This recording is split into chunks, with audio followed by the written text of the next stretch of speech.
প্রথমে আপনাদের কাছ থেকে ক্ষমা চেয়ে নিচ্ছি, আমাদের নির্ধারিত সময় থেকে দেরি হয়েছে, তার জন্য আন্তরিকভাবে দুঃখ প্রকাশ করছি। আজকের এই সংবাদ সম্মেলনে আপনারা কষ্ট করে উপস্থিত হয়েছেন, অসংখ্য ধন্যবাদ। আজ আমরা একটি ভিন্ন মাত্রিক উদ্যোগের আনুষ্ঠানিক ঘোষণা দেওয়ার জন্য এখানে সমবেত হয়েছি। আমরা আনুষ্ঠানিকভাবে সবার আগে বাংলাদেশ উইথ তারেক রহমান শীর্ষক একটি পডকাস্ট আজকে থেকে শুরু করতে যাচ্ছি। এই পডকাস্ট শোয়ে বাংলাদেশ জাতীয়তাবাদী দল বিএনপি চেয়ারম্যান জনাব তারেক রহমান সরাসরি দেশের মানুষের সামনে তার চিন্তা, দর্শন ও ভবিষ্যৎ পরিকল্পনা তুলে ধরবেন।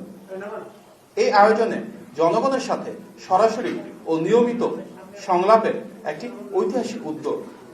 এই পডকাস্ট কেবল একমুখী বক্তব্যই নয়, বরং এটি সাধারণ মানুষের কথা শোনা, তাদের অভিজ্ঞতা ও প্রত্যাশাকে অনুধাবন করা এবং বাস্তবতার আলোকে দেশ পরিচালনার পরিকল্পনা তুলে ধরার সমন্বিত উদ্যোগ। প্রিয় সাংবাদিক ভাই ও বোনেরা, বাংলাদেশ আজ একটি গুরুত্বপূর্ণ সময় অতিক্রম করছে।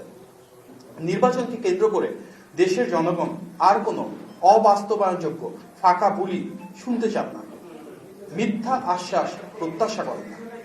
তারা চান স্পষ্ট অঙ্গীকার, বাস্তব পরিকল্পনা এবং একটি অভিজ্ঞ ও বিশ্বাসযোগ্য নেতৃত্ব। জনাব তারেক রহমান এই পডকাস্টের মাধ্যমে সাধারণ মানুষের জীবনের সাথে জড়িত বিএনপির সেই অঙ্গীকারগুলোর কথাই ধারাবাহিকভাবে তুলে ধরবেন। এই পডকাস্টে তিনি বিএনপির ফ্যামিলি কার্ড কর্মসূচির কথা বলবেন, যার মাধ্যমে দেশের কোটি কোটি পরিবারের আর্থিক কিংবা খাদ্য সহায়তা ও সামাজিক নিরাপত্তার ন্যায্য অধিকার নিশ্চিত হবে। তিনি শিক্ষা নিয়ে তার মৌলিক সংস্কার ও উন্নয়নের পরিকল্পনা তুলে ধরতে চাচ্ছেন, যাতে আমাদের সন্তানেরা বিজ্ঞান মনস্ক, মানবিক ও যোগ্য নাগরিক হিসেবে নিজেদেরকে গড়ে তুলতে পারে।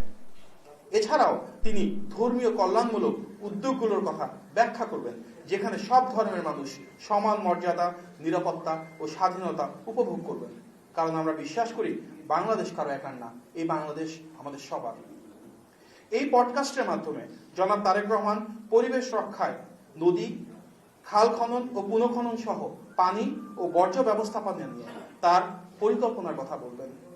টেকসই উন্নয়ন নিশ্চিত করতে কিভাবে আমরা একটি সবুজ বাংলাদেশ নিশ্চিত করব, সেসব বিষয়েও তিনি আলোকপাত করবেন। এর পাশাপাশি কৃষক কার্ড নিয়ে আলোচনা করবেন, যার মাধ্যমে আমাদের দেশের কৃষকেরা কিভাবে কৃষক পণ্যের ন্যায্য মূল্যটুকু পান, সহজ শর্তে ঋণ সহায়তা পান, রাষ্ট্রীয় সুরক্ষা পান, এগুলো তিনি তুলে ধরতে যাচ্ছেন। এছাড়াও জনাব তারেক রহমান বিশেষভাবে তার ক্রীড়া ও যুব উন্নয়ন পরিকল্পনা সমূহ জাতির সামনে উপস্থাপন করবেন। কারণ আমরা বিশ্বাস করি তরুণরাই এই বাংলাদেশের শক্তি, তরুণরাই এই বাংলাদেশের সম্ভাবনা, তরুণরাই এই বাংলাদেশের আগামীর ভবিষ্যৎ। সবার আগে বাংলাদেশ শুধুই নির্বাচনী প্রচারণা সম্পর্কিত কোনো উদ্যোগ নয়, বিএনপির রাজনীতি, বিএনপির অঙ্গীকার। আমরা এই দর্শন যে আলোকিত করছি তার কেন্দ্রে আছে দেশ এবং দেশের মানুষের মর্যাদা ও অধিকার প্রতিষ্ঠা। আমরা বিশ্বাস করি এই উদ্যোগ রাজনীতি ও জনগণের মধ্যে যে দূরত্ব সেটা কমাবে এবং একটি সুস্থ ও গণতান্ত্রিক আলোচনার পরিবেশ তৈরি করবে। আমরা মনে করি সবকিছুর আগে বাংলাদেশ, মানুষের আগে কোনো কিছুই নয়।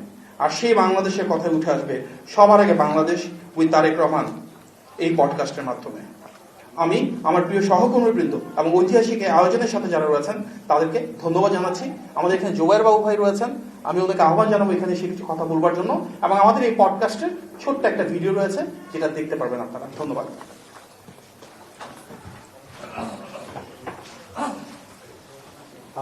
জি ধন্যবাদ। আসসালামু আলাইকুম। আপনারা জানেন যে পডকাস্ট একটি আধুনিক মাধ্যম যোগাযোগের সাধারণ মানুষের সাথে, এবং বিএনপি যে সবসময় এবং আমাদের চেয়ারপারসন উনি যে সবসময় সাধারণ মানুষের সাথে যোগাযোগ স্থাপন করতে চান, এই পডকাস্টে আসলে তারই একটি অন্যতম উদাহরণ। এবং এই পডকাস্টের মাধ্যমে আসলে উনি একদম খোলামেলা ওনার যে পরিকল্পনার কথা, ওনার যে অঙ্গীকারের কথাগুলো উনি ব্যক্ত করেছেন। সুতরাং আশা করি, আসলে আমি খুব বেশি বলবো না এই বিষয় নিয়ে, কারণ আজকে সন্ধ্যা 7টায় সেটি উন্মুক্ত করে দেওয়া হবে আপনাদের জন্য, এবং পর্যায়ক্রমে প্রতিটি পর্ব আপনারা দেখতে পারবেন। সুতরাং এই পর্বগুলো যদি আপনারা একটু দেখেন তাহলে আপনি বুঝতে পারবেন যে ওনার পরিকল্পনাগুলো কি কি আছেন এবং উনি আসলে দেশের জন্য কি করতে চান। একদম খোলামেলা আলোচনা করেছেন, আশা করি আপনাদের সবার ভালো লাগবে। ধন্যবাদ। এটা রেকর্ডেড হবে, যেহেতু উনি আপনারা জানেন যে উনি বিভিন্ন প্রচারণার কাজে উনি আসলে ঢাকার বাইরে এখন ব্যস্ততম সময় কাটাচ্ছেন, সুতরাং সেই কারণে আমরা আসলে এটা লাইভ করার পরিকল্পনা ছিল আমাদের, কিন্তু উনার ব্যস্ততার কারণে আমাদের রেকর্ডেড করতে হয়েছে। তবে ইটস লাইক অ্যাজ লাইভ, আমরা যেটা টেকনিক্যাল ভাষায় বলি। ধন্যবাদ।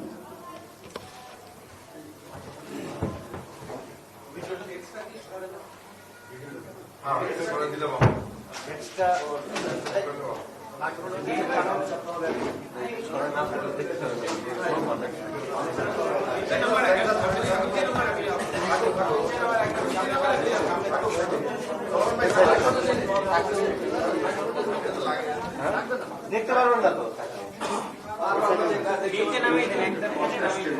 সামনে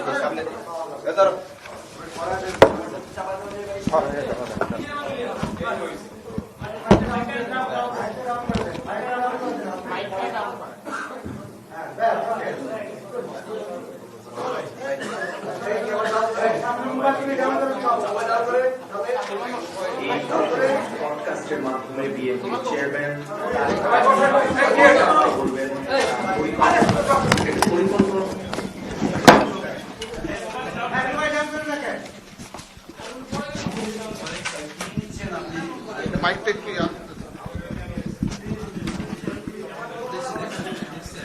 বক্সটা কোন পাশে?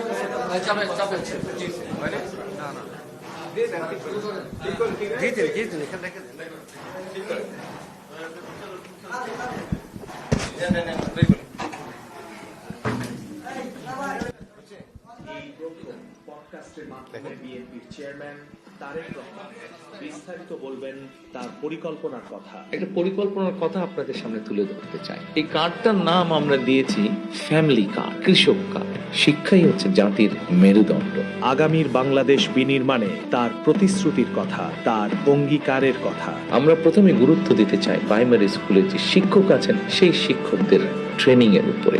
20,000 কিলোমিটার খাল খনন করতে চাই। যারা ধর্মীয় প্রধানরা আছেন মাসিক সম্মানের ব্যবস্থা করতে চাই। সারা বাংলাদেশে বৃক্ষ রোপণ অভিযান শুরু করতে চাই। ছেলে হোক, মেয়ে হোক, যুবক হোক, যুবতী হোক, স্পোর্টস ম্যান বা স্পোর্টস ওমেন যেন হতে পারে।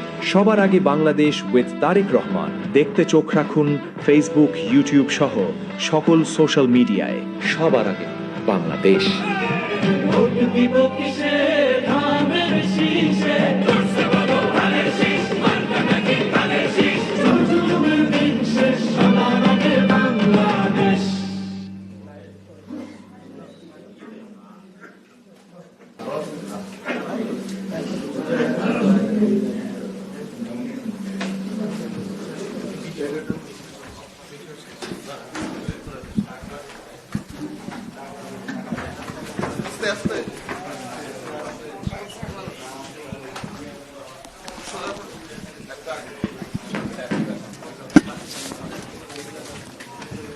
সুতরাং আজকে সন্ধ্যা 7টার দিকে আমাদের বিএনপির যতগুলো পেজ রয়েছে, জনাব তারেক রহমানের পেজ রয়েছে, এগুলো থেকে একযোগে এটা প্রচারিত হবে। যে ট্রেলারটা আছে এটা আপনাদেরকে আমরা ভিডিওর মাধ্যমে দিয়ে দিব পেজে। উপস্থিত প্রিয় সাংবাদিক ভাই বোনেরা, আপনারা নিশ্চয়ই অবগত রয়েছেন যে বিএনপি চেয়ারম্যান জনাব তারেক রহমানের নির্বাচনী প্রচারণার অংশ হিসেবে আজ তিনি রাজশাহী যাচ্ছেন। দুপুর 12টায় 25 নাগাদ তিনি রাজশাহীতে বিমানযোগে ইনশাল্লাহ অবতরণ করবেন এবং 1টা 30 মিনিটে শাহ মাকদুম রহমতুল্লাহ আজহারের মাজার জিয়ারত করবেন। এরপর রাজশাহী মাদ্রাসা মাঠে একটি নির্বাচনী জনসভায় অংশ নেবেন এবং জনসভা শেষে বগুড়ার উদ্দেশ্যে রওনা দিবেন। যাত্রাপথে তিনি নওগাঁর কাজীর মোড়ে এটিএম মাঠে নির্বাচনী জনসভায় অংশ নেবেন। বগুড়া পৌঁছে আলফাতুন্নেসা খেলার মাঠে আরেকটি নির্বাচনী জনসভায় অংশ নেবেন এবং দিনব্যাপী কর্মসূচি শেষ করে তিনি বগুড়ায় রাত্রি যাপন করবেন। আগামীকাল 30শে জানুয়ারি বিকাল 3টা 45 মিনিটে তিনি রংপুরের পীরগঞ্জে জুলাই গণ অভ্যুত্থানের প্রথম শহীদ আবু সাঈদের কবর জিয়ারত করবেন। এরপর রংপুর ঈদগাঁও মাঠে নির্বাচনী জনসভায় অংশ নেবেন। জনসভা শেষে পুনরায় বগুড়ায় ফিরবেন এবং সেখানেই রাত্রি যাপন করবেন। 31 জানুয়ারি অর্থাৎ পরশুদিন তিনি বগুড়া থেকে ঢাকার উদ্দেশ্যে রওনা হবেন। যাত্রাপথে সিরাজগঞ্জের বিসিক শিল্প পার্কে এবং ঢাকা টাঙ্গাইল মহাসড়কে দরুন চরজানা বাইপাস এলাকায় পৃথক দুটি নির্বাচনী জনসভায় বক্তব্য রাখবেন। এরপর তিনি রাতে গুলশানস্থ বাসভবনে পৌঁছাবেন। এটি ওনার রাজশাহীর যে রোডম্যাপ সেটি আপনাদের সাথে শেয়ার করলাম। প্রিয় সাংবাদিক ভাই বোনেরা, এবার আরো একটি গুরুত্বপূর্ণ বিষয়ে আপনাদের দৃষ্টি আকর্ষণ করছি। আপনারা নিশ্চয়ই অবগত আছেন যে বাংলাদেশের আগামী নির্বাচন নিয়ে বিশ্বখ্যাত টাইম ম্যাগাজিনে প্রকাশিত একটি বিশেষ প্রতিবেদনে বিএনপির নিরঙ্কুশ বিজয়ের সম্ভাবনা এবং বিএনপি চেয়ারম্যান জনাব তারেক রহমানের নিরঙ্কুশ জনপ্রিয়তার চিত্র উঠে এসেছে। টাইম ম্যাগাজিনকে দেওয়া একটি দীর্ঘ সাক্ষাৎকারে তিনি বাংলাদেশকে নিয়ে তার পলিসিগুলো বিস্তারিতভাবে উপস্থাপন করেছেন। দীর্ঘ নির্বাসন জীবন থেকে ফেরার পর আন্তর্জাতিক গণমাধ্যমে এটি জনাব তারেক রহমানের প্রথম সাক্ষাৎকার। টাইম ম্যাগাজিন একটি জনমত জরিপের আলোকে জানিয়েছে বাংলাদেশের প্রায় 70% মানুষ বিএনপির পক্ষে সমর্থন জানাচ্ছে এবং সাধারণ জনগণ তারেক রহমানকে দেশের ভবিষ্যৎ নেতা হিসেবে দেখতে চায়। এর আগে দীর্ঘ 17 বছর নির্বাসনে থাকার পর তার রাজস্বিক প্রত্যাবর্তনকে ঘিরে ঢাকার রাজপথে লক্ষ লক্ষ মানুষের যে অভ্যর্থনা সেটি তার জনপ্রিয়তা এবং জনভিত্তির প্রমাণ বলেই সেখানে উল্লেখ করা হয়েছে। জনাব তারেক রহমান টাইম ম্যাগাজিনে দেওয়া তার সেই সাক্ষাৎকারে বাংলাদেশের উন্নয়নের জন্য অনেকগুলো অত্যাধুনিক পরিকল্পনা তুলে ধরেছেন। তিনি তার পরিকল্পনায় পরিবেশ সুরক্ষা ও কৃষি উন্নয়নে 12,000 মাইল খাল খনন, প্রতি বছর 50 মিলিয়ন গাছ লাগানোর পরিকল্পনা এবং ঢাকায় 50টি সবুজ এলাকা গড়ে তোলার কথা বলেছেন। অর্থনৈতিক উন্নয়নে মূল্যস্ফীতি নিয়ন্ত্রণ এবং দক্ষ জনশক্তি তৈরিতে কারিগরি শিক্ষা সংস্কারও তার গুরুত্বপূর্ণ পদক্ষেপ হিসেবে উঠে এসেছে। টাইম ম্যাগাজিন এসব বিষয় বিবেচনায় নিয়ে তারেক রহমানকে একজন ধীরস্থির, চিন্তাশীল ও পলিসি নির্ভর নেতা হিসেবে উল্লেখ করে আগামী 12 ফেব্রুয়ারি নির্বাচনে ক্লিয়ার ফ্রন্ট রানার হিসেবে চিহ্নিত করেছে। এছাড়াও তার সাক্ষাৎকারে বিগত বছরগুলোতে খেটে খাওয়া, বিভিন্ন সময় নির্যাতন, নিপীড়ন এবং মজলুম যেসব নেতা রয়েছেন, কর্মী রয়েছেন, সমর্থক রয়েছেন, সাধারণ মানুষ রয়েছেন, তারা যেভাবে গুম, খুন, হামলা মামলার শিকার হয়েছেন সেই মানবাধিকার লঙ্ঘনের কথা উঠে এসেছে। তিনি পরিবর্তিত বাংলাদেশে সবার আগে বাংলাদেশের স্বার্থ, মানুষের স্বার্থ এবং অবারিত প্রত্যাশার কথা সেখানে তুলে ধরেছেন, সম্মান জানিয়েছেন, বলেছেন যে সবার আগে বাংলাদেশের স্বার্থই তার কাছে একটি বড় প্রাধান্য। প্রিয় সাংবাদিক ভাই ও বোনেরা, আপনাদের সকলের অবগতির জন্য আরো জানাচ্ছি যে ঢাকা 17কে সবার আগে বাংলাদেশ যেভাবে আমরা বলি ঠিক একইভাবে স্থানীয় নির্বাচনের ক্ষেত্রে আমরা দেখছি সবার ঢাকা 17 হিসেবে তুলে ধরার লক্ষ্যে ধানের শীষের প্রার্থী জনাব তারেক রহমানের পক্ষ থেকে একটি অফিসিয়াল ওয়েবসাইট ও ফেসবুক পেজের আনুষ্ঠানিক যাত্রা শুরু হয়েছে। হিন্দু, মুসলিম, বৌদ্ধ, খ্রিস্টান, দল, মত, ধর্ম, বর্ণ, শ্রেণী নির্বিশেষে ঢাকা 17 হোক সবার জনপদ, নিরাপদ, বাসযোগ্য ও পরিচ্ছন্ন ঢাকা 17ই আমাদের প্রতিশ্রুতি, জনাব তারেক রহমানের অঙ্গীকার। সকল বিভেদের হোক শেষ, সবার আগে বাংলাদেশ। সেটিকে সামনে রেখেই ফেসবুকের যে লিঙ্ক সেটা আপনাদেরকে বলছি, সবার ঢাকা 17, SHOBARDHAK 17।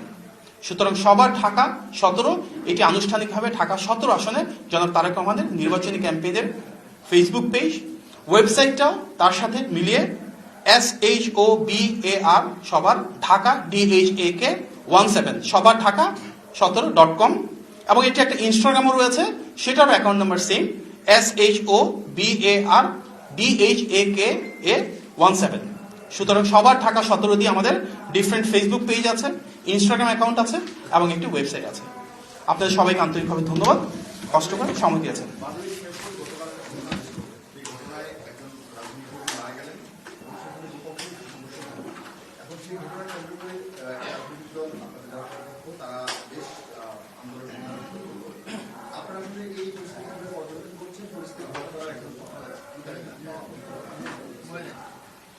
শেরপুরে স্থানীয় প্রশাসনের আয়োজনে সব প্রার্থীদের অংশগ্রহণে কিন্তু গতকাল নির্বাচনী ইশতেহার ঘোষণার একটা অনুষ্ঠান ছিল।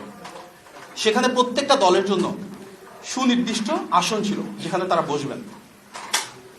জামাত ইসলামের নেতৃবৃন্দ সেখানে সব আসন তথা চেয়ারগুলো আগে থেকে দখল করে রেখেছিলেন এবং বিএনপির যারা নেতাকর্মী রয়েছে ওনাদের জন্য যে নির্দিষ্ট আসনগুলো রয়েছে সেই চেয়ারগুলো ছাড়ছিলেন না। প্রশাসন বারবার আহ্বান জানানোর পরও তারা কিন্তু সেই চেয়ারগুলো ছাড়তে অস্বীকৃতি জানিয়েছিলেন। চেয়ারে বসার মতন খুব তুচ্ছ একটা ঘটনাকে কেন্দ্র করে শেরপুরে যে সহিংসতা এবং সংঘাত আমরা দেখেছি সেটি কোনোভাবেই কাম্য নয়। গণ অভ্যুত্থানের পর আমাদের সবার প্রত্যাশা ছিল এমন একটি নির্বাচন যেখানে পরিবেশ হবে উৎসবমুখর, যেখানে সবাই আন্তরিকতা নিয়ে এগিয়ে আসবেন, কোনো সংঘাত থাকবে না। সবচেয়ে বড় রাজনৈতিক দল হিসেবে এবং দেশের প্রায় সবারই বিশ্বাস অনুযায়ী একটি অবাধ, সুষ্ঠু এবং গ্রহণযোগ্য নির্বাচন হলে ইনশাআল্লাহ বিএনপি বিজয়ী হয়ে রাষ্ট্র পরিচালনার দায়িত্বে আসবে। সুতরাং আমাদের একটি বড় লক্ষ্য হলো এই নির্বাচন যেন বিতর্কমুক্ত থাকে, এই নির্বাচন যেন শান্তিপূর্ণ হয় এবং এই নির্বাচনকে ঘিরে কেউ যেন কোনো সংঘাতময় পরিস্থিতি তৈরি করতে না পারে। এটি দল হিসেবে বিএনপির জন্য যেমন গুরুত্বপূর্ণ, রাষ্ট্র হিসেবে বাংলাদেশের জন্য গুরুত্বপূর্ণ। তারপরও শেরপুরে যে ঘটনাটি ঘটেছে এটি অত্যন্ত অনাকাঙ্ক্ষিত। কিভাবে সংঘাত শুরু হলো, কারা সেখানে মদত দিয়েছে, আইন শৃঙ্খলা বাহিনী, প্রশাসন কেন পরিস্থিতি স্থিতিশীল রাখতে পারল না, এসব বিষয় নিয়ে স্বাভাবিকভাবেই জনমনে প্রশ্ন যাচ্ছে। আমরা সামাজিক যোগাযোগ মাধ্যমে বেশ কিছু ভিডিও দেখেছি যেখানে দেখা যাচ্ছে জামাতের যিনি প্রার্থী রয়েছেন তিনি বারবার পুলিশ, প্রশাসন, আইন শৃঙ্খলা বাহিনী, সেনাবাহিনী, এমনকি বিএনপির যারা সিনিয়র নেতৃবৃন্দ রয়েছেন ওনারা হাত জোর করে অনুরোধ করছিলেন যে সংঘর্ষ এড়ানোর জন্য যেন তিনি বিকল্প রাস্তা দিয়ে যান। তারপরও সেই প্রার্থী ঠিক ওই রাস্তা দিয়ে যাওয়ার সিদ্ধান্ত নিয়েছেন এবং তিনি বারবার বলছিলেন জীবন যায় যাক। এই সংঘাতকে এড়ানো যেত না। নির্ধারিত সময়ের আগে জামাতের যারা নেতাকর্মীরা রয়েছেন তারা যেভাবে চেয়ারটাকে দখল করে রেখেছিলেন, চেয়ার ছাড়ছিলেন না, কেন সেটা? তারা কেন সেখানে আমরা দেখতে পেয়েছি, শুনতে পেয়েছি আগে থেকে লাঠিসোঁটা জোগাড় করে রেখেছিলেন? সবার সম্মিলিত অনুরোধ উপেক্ষা করে পুলিশ, প্রশাসন, আইন শৃঙ্খলা বাহিনী, সেনাবাহিনী, বিএনপি নেতৃবৃন্দ প্রত্যেকে মিলে বলার পরও সেই প্রার্থী কেন সেই সংঘাতের পথ বেছে নিলেন? এসব বিষয় নিয়ে সামগ্রিকভাবে দ্রুততম সময়ের মধ্যে এটা সুষ্ঠু এবং গ্রহণযোগ্য তদন্ত হওয়া অত্যন্ত প্রয়োজন। এই সংঘাতে একজন মানুষ নিহত হয়েছেন, তিনি যে দলেরই হোক না কেন তা কোনোভাবেই কাম্য না, কোনোভাবেই মেনে নেওয়া যায় না। বিএনপিরও কিন্তু 40 জনের বেশি নেতাকর্মী আহত হয়েছেন, তার মাঝে অনেকেই খুব সংকটাপন্ন অবস্থায়, আশঙ্কাজনক অবস্থায় হাসপাতালে ভর্তি রয়েছেন। যিনি নিহত হয়েছেন, যিনি আহত হয়েছেন, তারা প্রত্যেকে এমন একটা রাষ্ট্র ব্যবস্থা চেয়েছিলেন যেখানে শান্তিপূর্ণ নির্বাচন থাকবে, যেখানে কোনো মারামারি থাকবে না, কোনো কোন্দল থাকবে না, একটা উৎসবমুখর পরিবেশ থাকবে। আমরা সামগ্রিকভাবে প্রশাসন ও আইন শৃঙ্খলা বাহিনীকেও আরো জোরালো ভূমিকা রাখার আহ্বান জানাচ্ছি। আমরা সেই ফ্যাসিবাদের আমলে ঘুরে ফেরত যেতে চাই না যেখানে কোনো কিছু হলেই দোষারোপের রাজনীতি হবে, কোনো কিছু হলেই সেটাকে নিয়ে স্বার্থ হাসিলের একটা নতুন বয়ান তৈরি করা হবে। আমরা চাই সুষ্ঠু তদন্ত, পাশাপাশি সবাইকে আহ্বান জানাতে চাই কেউ যেন কোনো উস্কানি না দেন, কেউ যেন উস্কানিতে পা না দেন। আমরা সবাই মিলে একটি শান্তিপূর্ণ সহাবস্থান চাই, সৌহার্দ্যপূর্ণ রাজনৈতিক পরিবেশ চাই যেখানে প্রতিটি রাজনৈতিক দলের প্রত্যেকের সাথে একটা সম্মানবোধ বজায় থাকবে। শেরপুরের এই ঘটনার পুনরাবৃত্তি যেন দেশের আর কোথাও না ঘটে, সেই জন্য আমরা অন্তর্বর্তী সরকারের প্রতি জোরালো আহ্বান জানাচ্ছি। প্রতিটি রাজনৈতিক দলকে আহ্বান জানাবো আপনারা দায়িত্বশীল হন, গণতান্ত্রিক আচরণ যেন সবাই মিলে বজায় রাখি। যার যেখানে বসার স্থান সেখানে সবাই বসবেন, যার যেখানে কর্মসূচির স্থান সেখানে তারা সেই কর্মসূচি পালন করবেন। গণতান্ত্রিক এই সৌন্দর্যটা যদি বজায় থাকে তাহলে ইনশাল্লাহ আমরা সবাই মিলে এই নির্বাচনী পথযাত্রায় একসাথে চলে গণতন্ত্রকে সুপ্রতিষ্ঠিত করব। সবচেয়ে বড় রাজনৈতিক দল হিসেবে, সবচেয়ে জনপ্রিয় রাজনৈতিক দল হিসেবে, আসন্ন নির্বাচনে বিজয়ী হওয়ার সবচেয়ে বেশি সম্ভাবনা সম্পন্ন রাজনৈতিক দল হিসেবে আমরা বিশ্বাস করি সবচাইতে বেশি শান্তি প্রতিষ্ঠা, বিতর্কমুক্ত নির্বাচন আমাদের একটা অগ্রাধিকার। আমরা এই জন্য প্রতিটি রাজনৈতিক দলের কাছ থেকে সহযোগিতা প্রত্যাশা করি। ধন্যবাদ। আসসালামু আলাইকুম।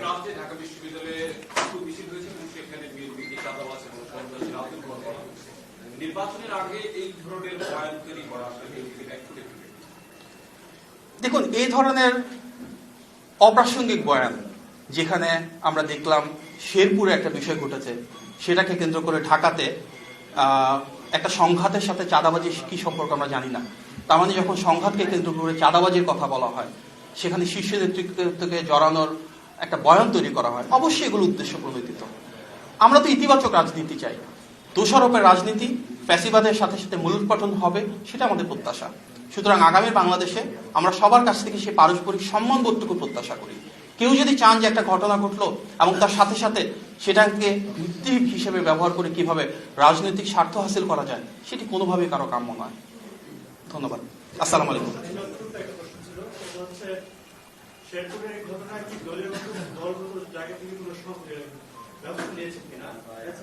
নির্বাচনে গণিয়ে আসলে কিন্তু আইন শৃঙ্খলা বাহিনীর যে ভূমিকাটা আমরা শেয়ার করে দেখেছি যে আইন শৃঙ্খলা বাহিনীর সামনে এই ঘটনাটা ঘটেছে। নির্বাচনকে কেন্দ্র করে আইন শৃঙ্খলা বাহিনীর যে ভূমিকা সেটা আপনারা কিভাবে দেখছেন, আর কতটুকু জোরদার করা উচিত সে বিষয়টি জানতে চাই। আমরা অবশ্যই বলছি যে এখানে একটা সুষ্ঠু তদন্ত হওয়া উচিত এবং স্বাভাবিকভাবে আইন শৃঙ্খলা বাহিনী প্রশাসন যারা রয়েছেন ওনারা জোরালো ভূমিকা রাখবেন এবং প্রতিটি রাজনৈতিক দলের কিন্তু সমন্বিতভাবে সেই ভূমিকাকে আরো এগিয়ে নিতে হবে। প্রত্যেকটা রাজনৈতিক দল যদি ইতিবাচক ভূমিকা পালন করে এবং সমন্বিতভাবে আইন শৃঙ্খলা বাহিনী এবং প্রশাসনকে সহযোগিতা করে, তাহলে তার সমস্যা হয় না।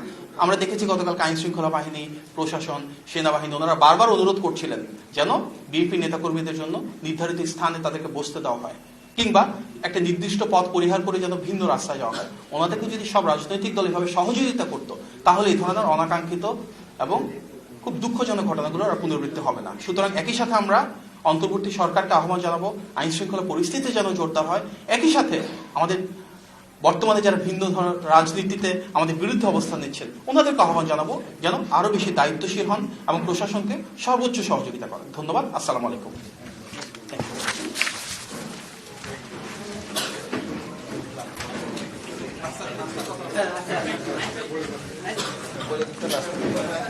হ্যাঁ